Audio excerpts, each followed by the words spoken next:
transport ship Meridian's Hope drifted through the Kepler 440 to System's asteroid belt, its hull scarred by decades of faithful service. Captain Vira Kelasi kept her eyes fixed on the navigation display, watching the red dots that had been trailing them for the past 6 hours. Her cargo manifest showed 37 colonists bound for New Thesla, farmers, engineers, teachers, people who had sold everything they owned for a chance at a new life. Captain, those hegemony interceptors are closing fast, her navigator, Jorik Voss, reported from his station. His knuckles were white against the controls. They're not responding to our civilian transponder codes, Vira cursed under her breath. The Talonarian hegemony had been pushing the boundaries of the neutral zone for months, testing human resolve after the humiliating defeat they'd suffered in the Third Reclamation War. The peace treaty was supposed to guarantee safe passage for civilian vessels, but treaties were just words on paper when faced with Talonarian pride. All passengers to emergency stations, she ordered, her voice carrying throughout the ship. This is not a drill. The Meridian's Hope wasn't built for combat. She was a converted freight hauler, her only defensive systems a pair of outdated, point defense lasers that couldn't scratch military-grade armor. But Vira had been running colonist routes for 15 years, as she'd learned that sometimes survival meant making the other bastard blink first. "Sir, we're receiving a transmission," Communications Officer Lexus Norn announced, her young face pale with tension. The holographic display flickered to life, revealing the angular features of a Talonarian commander. His silver-scaled skin bore the ritual scarification of the warrior caste, and his forearms moved in practiced gestures of dominance. "Human vessel, you are trespassing in sovereign Talonarian space. Heed before inspection." "This is the neutral zone," Vira replied, keeping her voice steady. "We have every right to passage under the Cordoba Accords." The Talonarian's mandibles clicked in what might have been laughter. "Your accords are void, human. The hegemony has reclaimed this territory by right of conquest. You will submit to boarding or be destroyed." Vira's hand moved to the emergency beacon. If she activated it, every human ship within 50 light years would know what happened here. But it would also confirm their position to the hegemony fleet. That was undoubtedly massing at the system's edge. "Commander, we're carrying civilians," she said. "Families with children, non-combatants." Then they chose poorly when they trusted human lies about safe passage. The transmission cut out, and Vira saw the interceptor's weapon systems powering up. In the passenger compartment, she could hear a child crying, little Mira Castellanos, whose parents had mortgaged their farm to buy passage to New Thesla.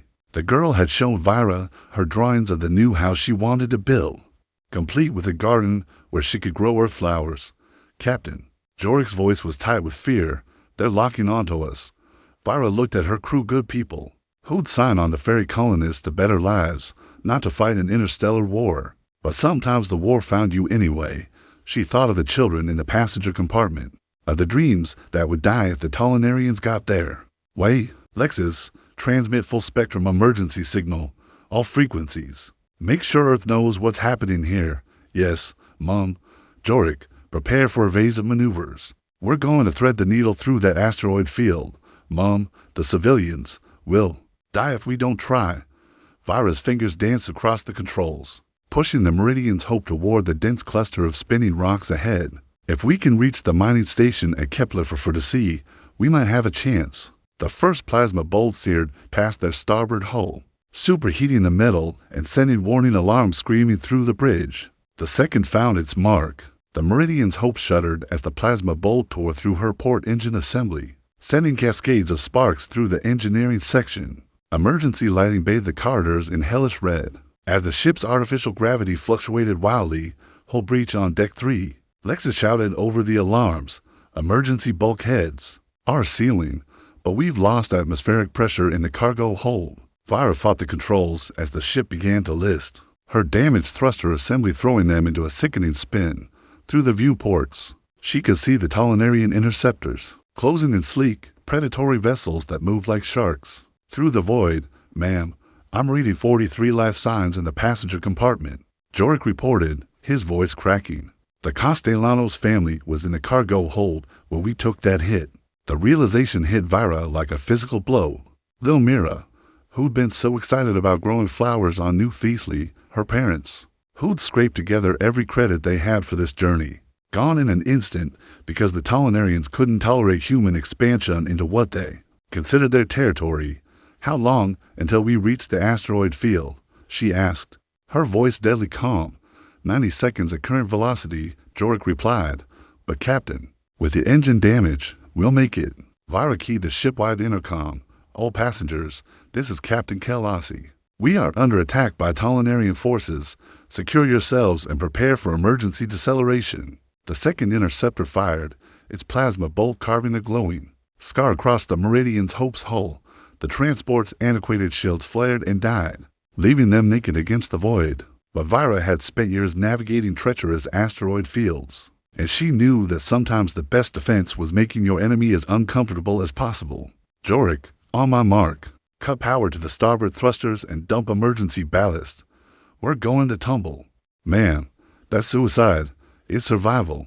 Vira watched the tactical display as the first interceptor moved to match their trajectory. "Mark." The Meridian's Hope went into a violent spin, her hull groaning under the stress. The Tollenarian pilot, caught off guard by the maneuver, overshot their position and slammed into a house-sized asteroid, his interceptor erupting in a brilliant flower of superheated plasma. "One down," Vira muttered, but her satisfaction was short-lived. The second interceptor was already adjusting its approach, and she could see more contacts on the long-range sensors. The hegemony wasn't taking any chances. "Captain, we're receiving a transmission from the mining station," Lexus announced. "They're powering up their defensive grid." On the main screen, Kepler-442c's automated mining platform came into view, a massive industrial complex carved into the asteroid's surface. Its defensive turrets were already tracking the incoming Tollenarian vessels, but Vira knew they wouldn't be enough. The station was designed to fend off pirates and claim jumpers, not a full military assault. "This is Station Chief Camel Dreger," a gruff voice crackled through the communications array. "We've got you on approach vector, Meridian's Hope. Our defense grid is active, but we can't hold them for long." "Understood, Station Chief. We're coming in hot."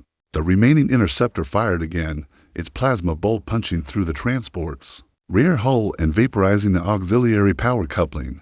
The Meridian's Hope lurched forward, her remaining engine pushed beyond safe limits. "Structural integrity at 60%, Jorik reported.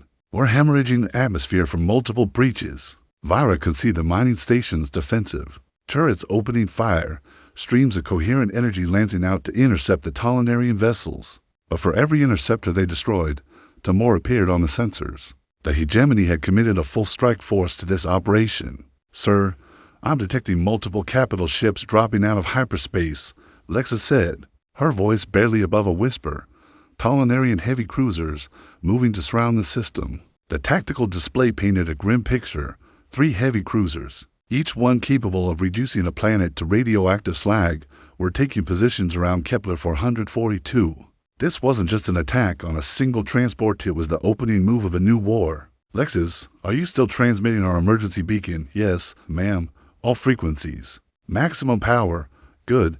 Make sure Earth knows the Tollenarians fired first." Vira's hands were steady on the controls, but inside, she was burning with cold fury. They want to restart the war. Then they'll get one they'll never forget. The Meridian's Hope limped into the mining station's defensive perimeter, just as the first Tollenarian cruiser opened fire. The ancient transport had brought her passengers this far, but Vira knew their journey was far from over. The mining station's defensive grid lit up the void like a deadly constellation, but the Tollenarian heavy cruisers shrugged off the automated turret's fire with contemptuous ease. Their shields flared and held as they moved into attack formation, their massive hulls bristling with weapons that could crack moons. "Docking Bay 7 is clear." Station Chief Dreger's voice came through the static-filled comm channel, "But you better hurry, our defenses won't hold them for long." Vira brought the Meridian's Hope alongside the docking arm, her damaged engine stuttering with each burst of power. Through the viewports, she could see the terrified faces of her remaining passengers, 34 souls, who trusted her to carry them to safety. "All passengers, prepare for emergency evacuation," she announced. "Move quickly, but stay calm. The station's emergency shelters are hardened against orbital bombardment." The docking clamps engaged with a satisfying thunk, and Vira felt some of the tension leave her shoulders. They'd made it this far, but she knew the real fight was just beginning. The Tollenarians wouldn't be content with destroying a single transport. They wanted to send a message. That human expansion into their claimed territories would be met with overwhelming force. Captain, Lexus called out, her face pale as she monitored the communications array. I'm picking up transmissions from the hegemony fleet. They're demanding the station surrender. Let me hear it. Commander Vortig's image filled the main screen, his forearms spread in a gesture of absolute authority. Behind him, the bridge of his flagship was filled with Tolenarian warriors, their scales gleaming under the harsh lighting. Humans of HFY, he began, his voice carrying the weight of imperial decree. You have harbored criminals who violated sovereign hegemony space. Surrender the survivors of the transport vessel, and your deaths will be swift. Resist, and we will reduce your pathetic station to atoms. The transmission cut out, and Vira could see the cruiser's main batteries rotating to target the mining station. Each one of those weapons could punch through the asteroid's crust like tissue paper. Chief Dreger, what's your defensive status? She asked. Grim, came the reply. We've got maybe 30 minutes of sustained fire before our power grid overloads. After that, we're sitting ducks. Vira looked at her crew Jorik, barely 25 and green as grass, Lexus, whose family had died in the Third Reclamation War, and the third of 4 colonists who never asked to be caught in the middle of an interstellar conflict. They were all counting on her to find a way out of this mess. Lexus, what's the status on our emergency beacon? Still transmitting, but the nearest human defense force patrol is at least 8 hours out. We're on our own. 8 hours. The mining station wouldn't last 8 minutes against a concentrated assault from 3 heavy cruisers. But Vira had spent 15 years ferrying colonists through some of the most dangerous regions of human space, and she'd learned that sometimes the best defense was making your enemy underestimate. You, Chief Dreger, what's your mining operation like? How deep do those shafts go? Some of them reach the asteroid's core. Why? Because we're going to give the Tolenarians a lesson in human ingenuity. Vira's mind was racing, formulating a plan that was either brilliant or completely insane. How much mining explosive do you have in storage?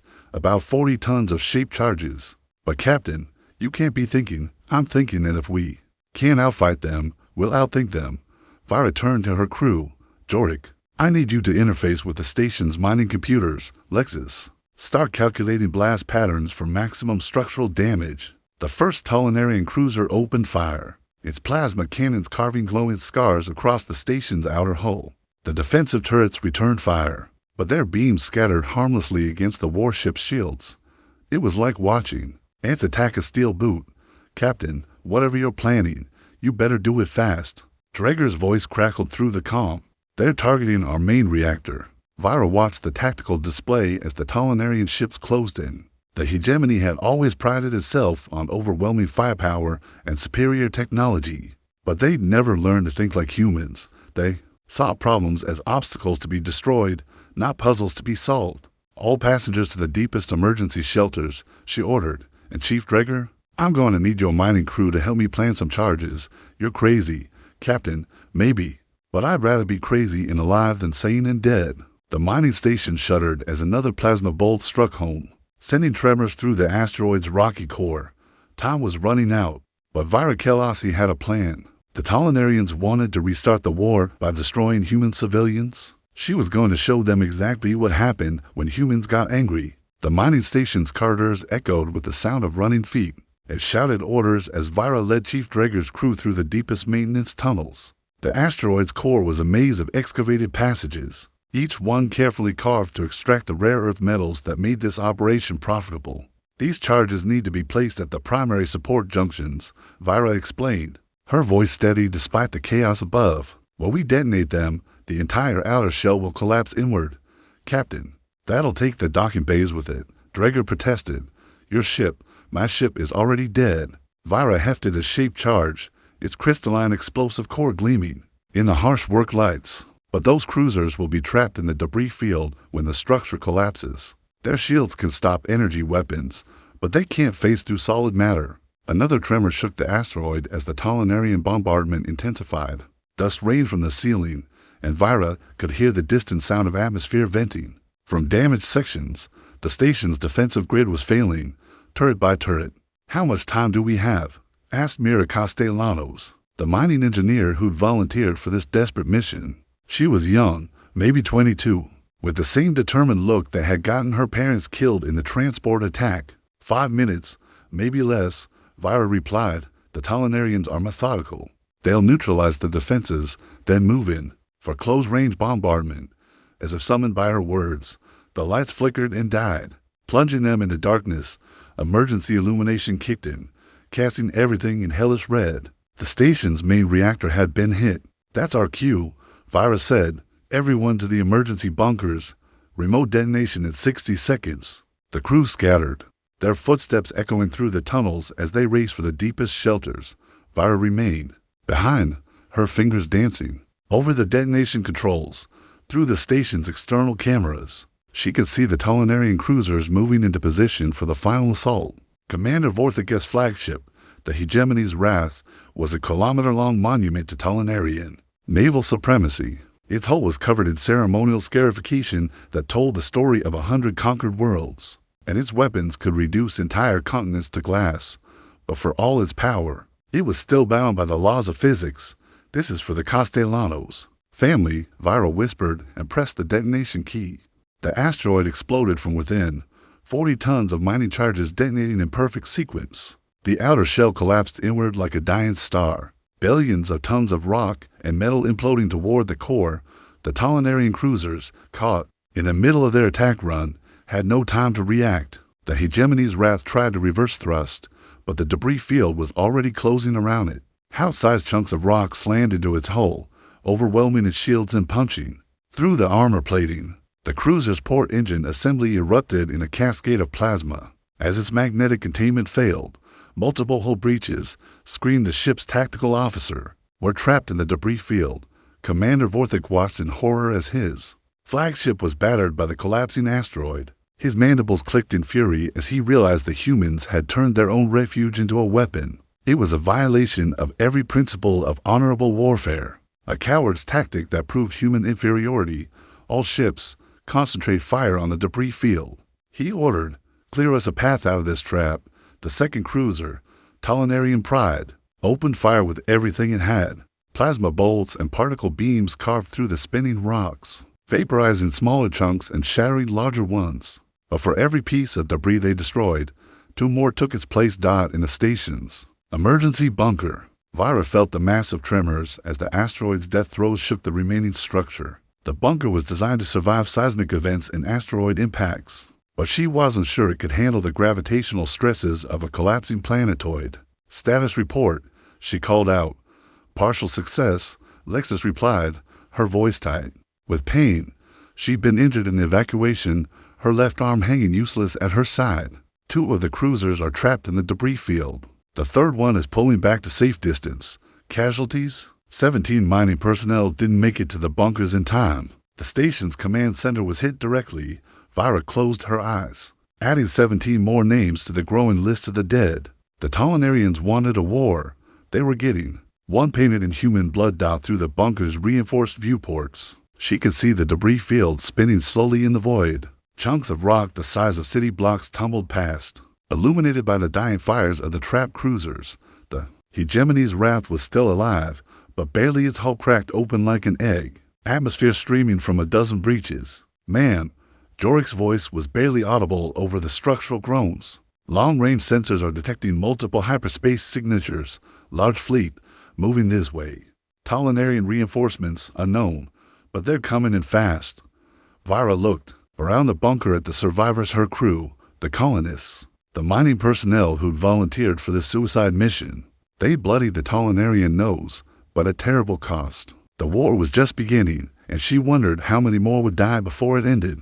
The hyperspace signatures resolved into the most beautiful sight Vira had ever seen. 47 ships of the Human Defense Force, led by the battleship Retribution. Admiral Kes Mordaunt's flagship was a 2-kilometer-long instrument of war, bristling with weapons that could crack worlds and shields that had weathered the firestorm of the Third Reclamation War.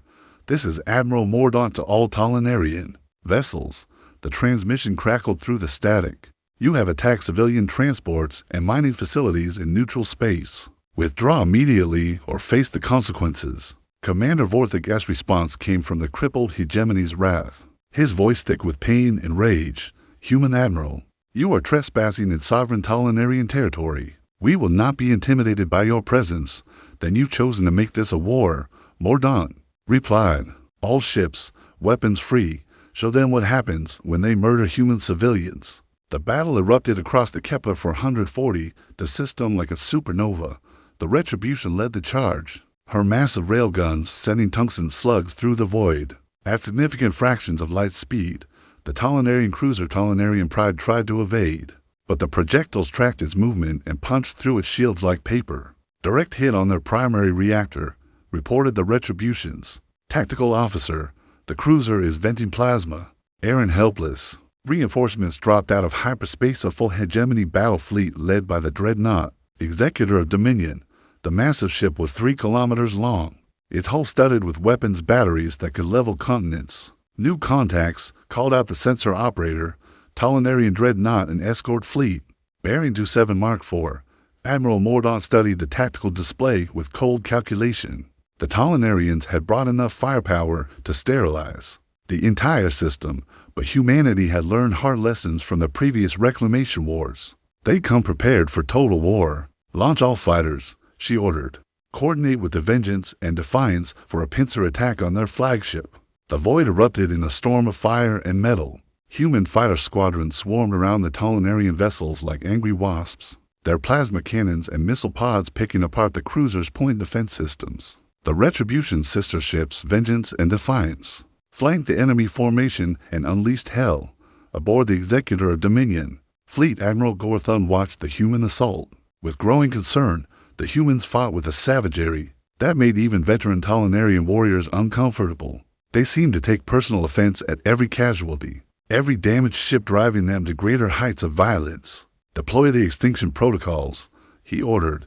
These humans need to learn the price of defying the hegemony. The Dreadnought's main weapon charged with a sound like thunder. The Quantum Annihilator was a weapon of last resort, capable of tearing holes in space-time itself. It had been used only once before, to destroy the human colony of New Shanghai during the Second Reclamation War. Sir, they're targeting the Retribution, reported the tactical officer. Admiral Mordaunt saw the energy readings spike on her displays and knew what was coming. The Tollenarians were going to use their super weapon, the same one that had murdered 3 million colonists on New Shanghai. But this time, humanity was ready. All ships, emergency scatter, she ordered.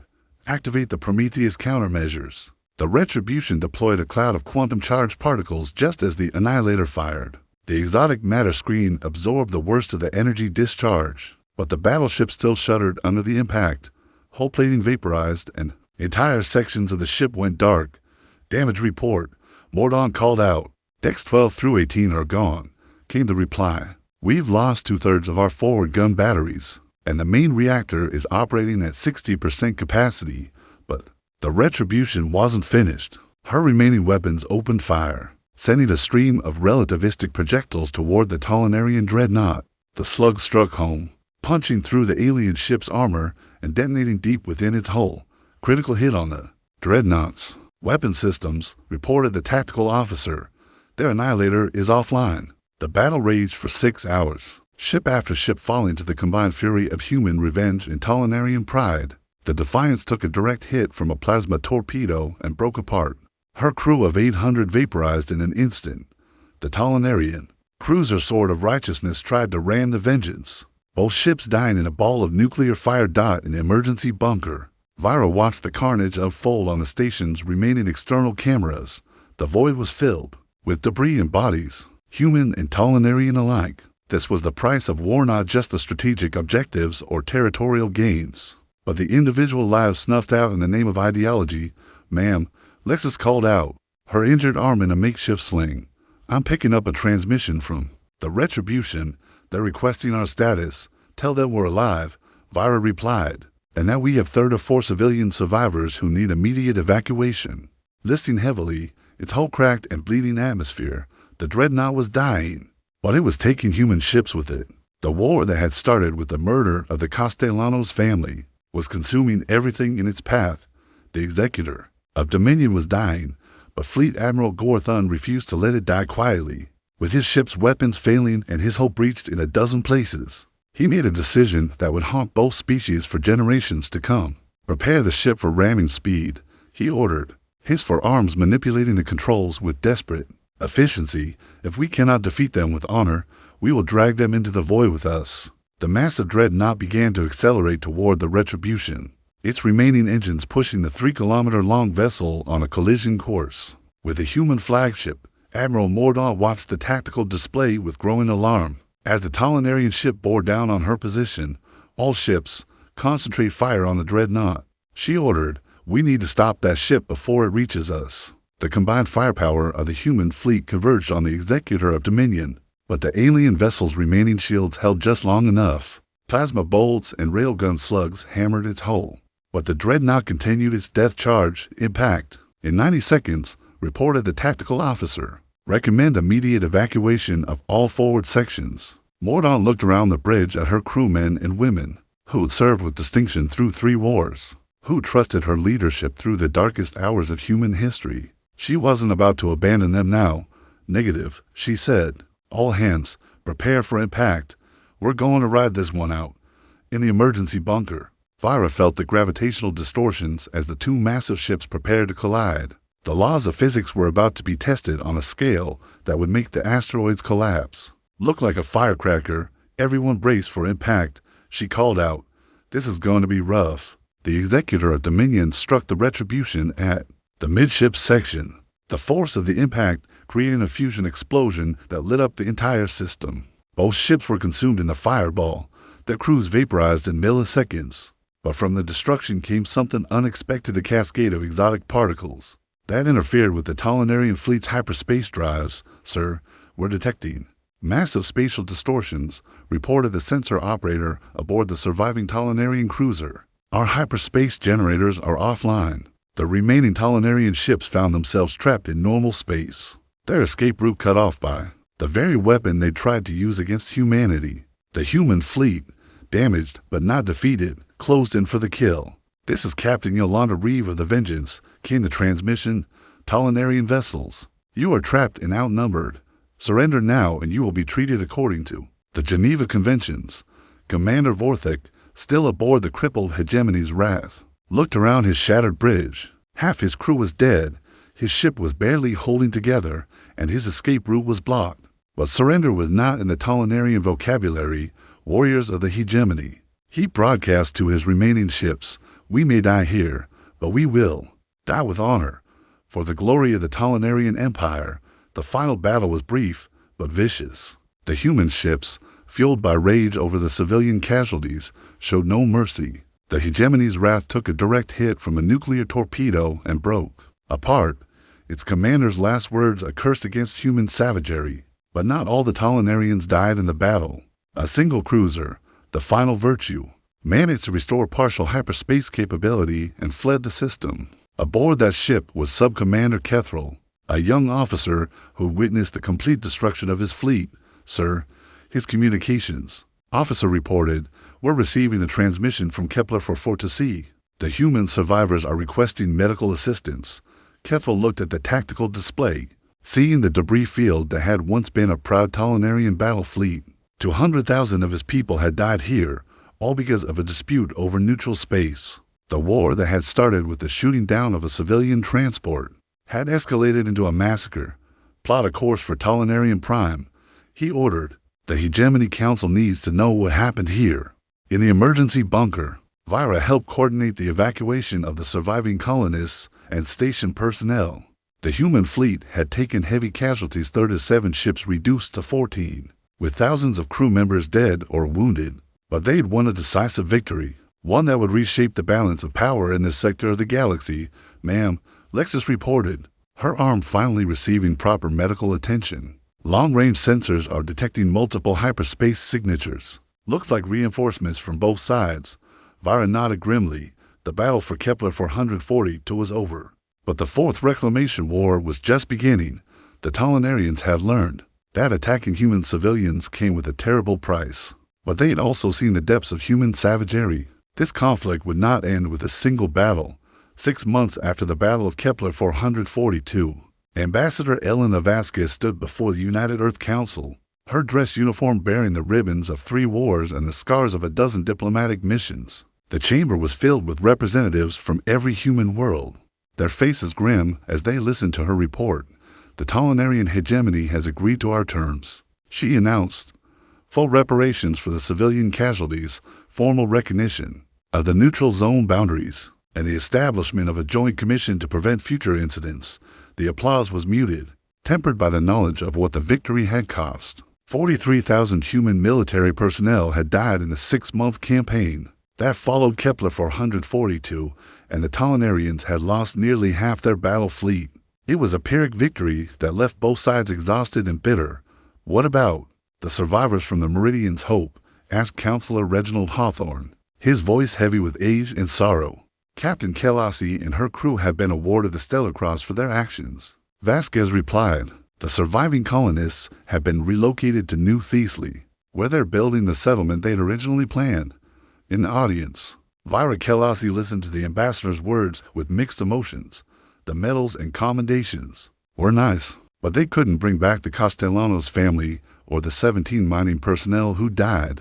In the asteroid collapse, the war had been won, but the cost had been terrible. After the ceremony, she walked through the memorial gardens, where the names of the dead were carved in black stone. Each name represented a life cut short, a family destroyed, a dream that would never be fulfilled.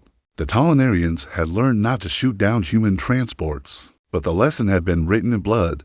Captain Kelasi, she turned to Sia, young Tollenarian in civilian clothes, his scales marked with the ritual scarification of a former military officer. It was Sub-Commander Kethril, the sole survivor of the Final Virtues crew. I am Kethril, he said, his English careful but precise. I commanded the vessel that escaped from Kepler 442. I wanted to apologize for what my people did to your passengers. Vira studied his face, seeing genuine remorse in his alien features. You weren't responsible for the attack. No, but I was part of the system that allowed it to happen, Kethril replied. In our culture, honor demands that debts be acknowledged, even if they cannot be repaid.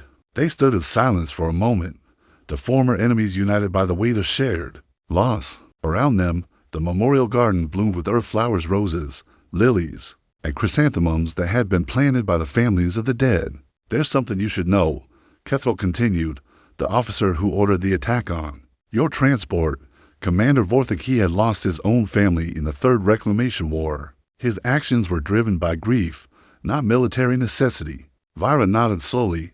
Grief has a way of making monsters of us all, indeed, but perhaps understanding can prevent future monsters from being born. As they walked through the garden, Vira reflected on the strange turns her life had taken.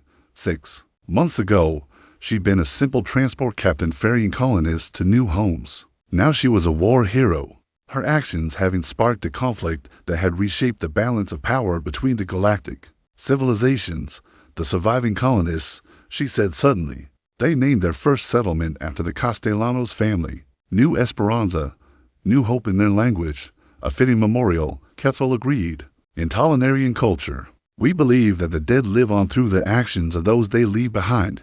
They paused before a particular section of the memorial, where 3 names were carved deeper than the others: Miguel Castellanos, age 34, Rosa Castellanos, age 29, Mira Castellanos, age 6. Below their names was a small inscription. They dreamed of flowers. The little girl, Vira said softly, she wanted to grow earth flowers on New Thiesley. Said she was going to plant a garden where everyone could see the colors. Kethril reached into his robes and withdrew a small package wrapped in ceremonial cloth.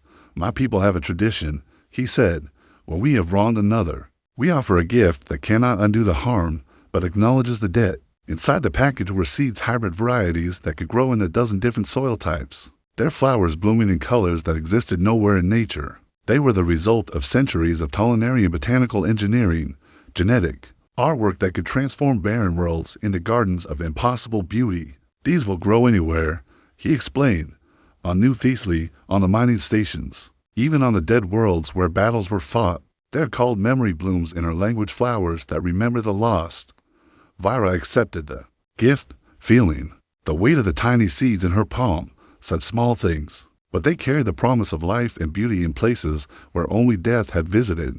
The war is over, she said, but the peace is just beginning. Peace is harder than war, Kethril replied. War has clear objectives and defined enemies. Peace requires us to live with former enemies and find common ground.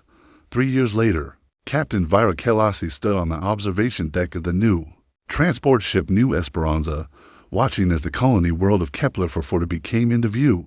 The planet's surface was covered in vast fields of memory blooms, their impossible colors visible even from orbit. Approaching final descent, reported Navigator Jorik Voss, now her first officer. Colony control has cleared us for landing at New Esperanza spaceport.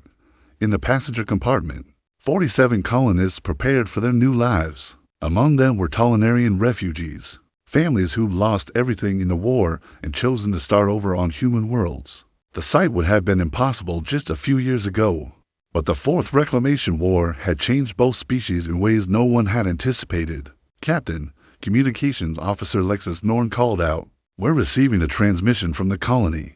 The holographic display showed Governor Mira Santos, formerly mining engineer Santos from the Kepler-440 disaster. She'd survived the battle and chosen to help build the settlement that bore the Castellanos' name. "Welcome to New Esperanza, Captain Kelasi," she said with a warm smile. "We've prepared quarters for all passengers, and the Memory Bloom Festival begins tomorrow. I think the colonists will find our world very welcoming." As the New Esperanza descended toward the landing pad, Vira could see the city that had grown from the dreams of 47 colonists and the ashes of war. The buildings were a unique blend of human and Tolenarian architecture, and the streets were lined with memory blooms that changed color with the season's. At the city's center stood a monument to the lost, not just the humans who died in the war, but the Tolenarians as well. The inscription was written in both languages: from death, life; from war, peace; from hatred, understanding. The Fourth Reclamation War had begun with the shooting down of a civilian transport and the murder of innocent colonists. It had ended with two species learning to coexist, their former hatred transformed into something approaching mutual respect. The price had been terrible: hundreds of thousands dead, entire fleets destroyed, worlds scarred by orbital bombardment. But from that tragedy had come something unprecedented in the history of either species: the recognition that their enemies were not monsters, but people driven by the same fears, hopes, and griefs that motivated their own actions. The Tolenarians had learned that human civilians were not acceptable targets, and humans had learned that Tolenarian honor was not empty posturing, but a genuine code of conduct. As Vira watched the passengers disembark, humans and Tolenarians walking side by side toward their new home, she thought of little Mira Castellanos and her dream of growing flowers. The child was gone, but her dream lived on in the impossible gardens that bloomed across the colony world. The transport that had carried those first colonists to their deaths had been called the Meridian's Hope. Now, as Captain Kelasi prepared to ferry the next group of settlers to their new lives, she reflected on how hope had a way of surviving even the darkest times. The war was over, the peace was holding, and somewhere in the gardens of New Esperanza, memory blooms were growing in colors that had never existed before, a testament to what could be accomplished when former enemies chose understanding over hatred. The Fourth Reclamation War had ended not with the complete victory of one side over the other, but with the recognition that victory itself was less important than the peace that followed. And in that peace, the dreams of a 6-year-old girl who had wanted to grow flowers finally found their perfect soil.